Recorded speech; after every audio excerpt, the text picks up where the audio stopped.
मैं बहुत आते रहता हूँ और बहुत सारे चेहरे ऐसे हैं जो आपको अक्सर शाम को मिल जाते हैं, तो उसमें आप भी बाबा, मैं जितनी बार आया आप दिखते हैं। आप अपना पूरा नाम बताइए। तो पंडित जी हैं आप? हरद्वारी लाल मिश्रा। आप करते क्या हैं? आप यहीं क्यों घूमते हैं? आते हैं यहाँ 1 घंटे 1.5 घंटे के लिए, बस चले जाते हैं। नहीं, 1.5 घंटे नहीं, आप हमेशा इधर ही घूमते नहीं, हैं। यहाँ तक हमें 4 बजे से लेके अंधेरा होने के बाद तक। 4 बजे से वही 6 बजे 6:30 बजे तक, बस 7 बजे पहले चले जाते हैं। कहाँ रहते हैं? रहते इस समय गोमती पार है। हाँ? गोमती पार, फैजुल्लागंज। वहाँ घर और बनवाए? घर किराए से लिए, हमें परिवार सहित हैं हम। अच्छा। हाँ। तो आप करते क्या? मैं तो बस आज़ाद हूँ, लड़के काम कर रहे हैं। तो यहाँ क्यों आते हैं नेता नगरी में? यहाँ आना बहुत ज़रूरी हो गया। ये एक राजनीतिक बाजार है, तो बाजार में कुछ भी लेना देना ना हो, उसके भाव तो मिल ही जाएंगे।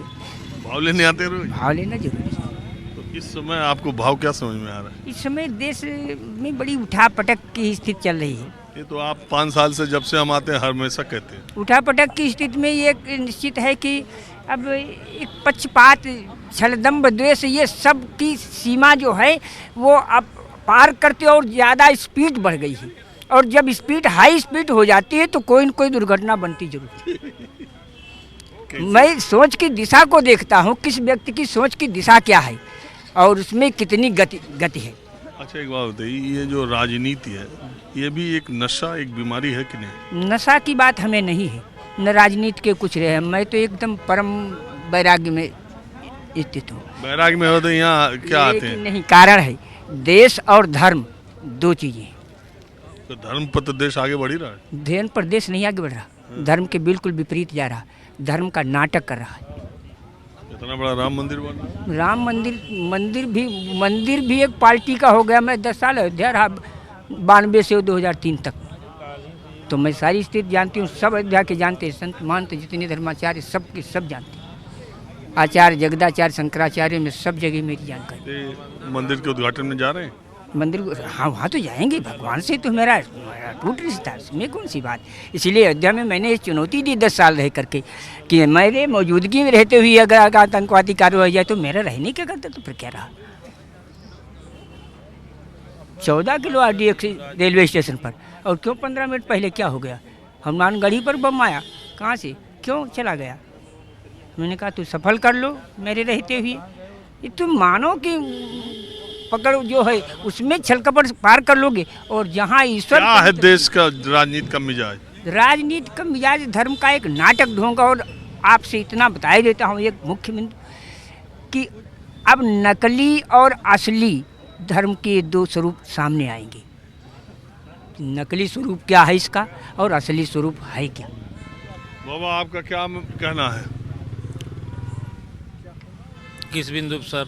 आपको सर्वप्रथम धन्यवाद हम देना चाहते हैं कि जो हम संविधान में भी पढ़ते हैं कि चौथा स्तंभ, आप देश के कोने कोने में जाते हैं, ऐसी ऐसी चीज़ पूरी जनता और नौजवानों को दिखाने का काम करते हैं। सर्वप्रथम आपको धन्यवाद देना चाहते हैं। धन्यवाद आपका भी। और कहने का हमारा ये क्या है कि इसमें बड़ा दर्द है जनमानस में, नई जनरेशनों में।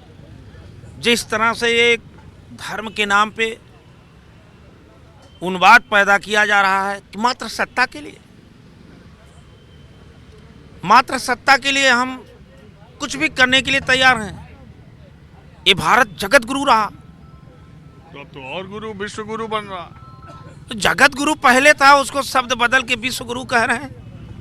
जगत माने पूरे राम मंदिर यहीं से 100 किलोमीटर पर बन रहा है। देखिए, बम बम पूरा देश हुआ। आप कह रहे हैं कि वो तो सत्ता के लिए हो रहा है। दुख तो यही हो रहा है, राम के नाम पे धर्म को। ब्रजभूषण शरण सिंह वाला मामला आपको पता है कि नहीं? जी जी मालूम है। इसको आप क्या मानते हैं? आज उन्होंने कह दिया अब मैं कुश्ती से चल दिया, नमस्ते, कुश्ती से मेरा कोई लेना देना नहीं।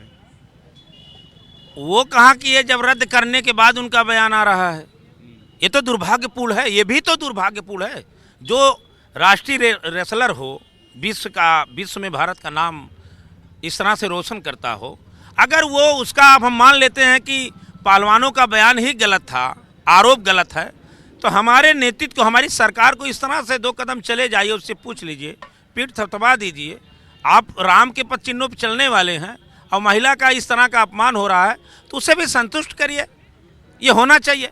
लेकिन संतुष्ट ना करने के बाद केवल एक विवाद पैदा कर देना कि ये कांग्रेस के ऊपर आप पल्ला झाड़ दे, आप दूसरे के ऊपर पल्ला झाड़ कर केवल आप बात करिए, और जब समय लेने की बात हो, वोट लेने की बात हो, तो आप राम मंदिर याद। समय खत्म हो गया। मूल बात यह है कि इस पूरे विवाद में अगर नैतिकता के आधार पर या दबाव में भी ब्रजभूषण शरण सिंह ने अपने पद से शुरुआती दौर में ही इस्तीफा दे दिया होता तो इन पहलवानों का मान भी रह गया होता, इनकी बात भी रह गई होती। कुश्ती महासंघ जो इतने विवादों में रहा, और सबसे बड़ी बात कुश्ती महासंघ के एक सवा साल के विवाद में अभी आप एक तरफ तो महिला पहलवान, दूसरी तरफ ब्रजभूषण शरण सिंह को देख रहे हैं।